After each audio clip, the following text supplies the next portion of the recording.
প্রাচীনকাল থেকেই চট্টগ্রামে জালের মতো ছড়িয়ে আছে অসংখ্য খাল। প্রশাসনের দীর্ঘদিনের উদাসীনতা ও নজরদারির অভাবে দখল দূষণে ভরাট হয়ে ৭০টি খালের মধ্যে বিলীন হয়ে গেছে অর্ধেকের বেশি।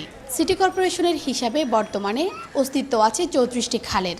এসব খালে একসময় নৌকা সাম্পান চললেও এখন বেশিরভাগই হারিয়েছে নাব্যতা।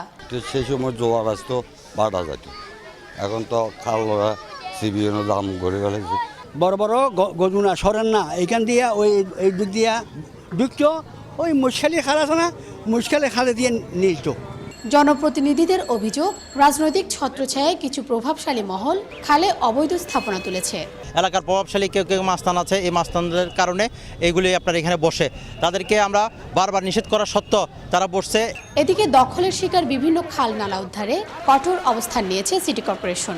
আমার কাছে বিবেচ্য বিষয় হলো তার অবস্থানটা বৈধ না অবৈধ। অবৈধ হলে সেটার আমরা উচ্ছেদ করব। মঙ্গলবার দুপুরে মহেশখাল ও গয়নাছড়ায় বিভিন্ন অবৈধ স্থাপনা গুড়িয়ে দিয়ে শুরু হয়েছে উচ্ছেদ অভিযান। চট্টগ্রাম মহানগরীর বেশিরভাগ খালই এভাবে দখল আর দূষণে বিপর্যস্ত। এ কারণেই অল্প বৃষ্টি হলেই জলমগ্ন হয়ে পড়ে পুরো নগরী। নগরবাসীর এই সংকট সমাধানে শিগগির প্রশাসন যথাযথ পদক্ষেপ নেবে এমন প্রত্যাশা সবার। চট্টগ্রামের দক্ষিণ কাট্টলী খাল থেকে শিউলি শবনম, ২১ টেলিভিশন।